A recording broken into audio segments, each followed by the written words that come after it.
देखे अकेला पर घाती चो गुरु बाबा जी के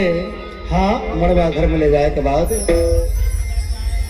लिंग नता नारियल पान सुपारी तोड़ फोड़ के तैयार करी और प्रसादी के बाद है बात हाँ गाठ जोरा को जगह में भावर की तैयारी करी बाबा गुरु बाबा जी के भावर की तैयारी हो दिया जय हो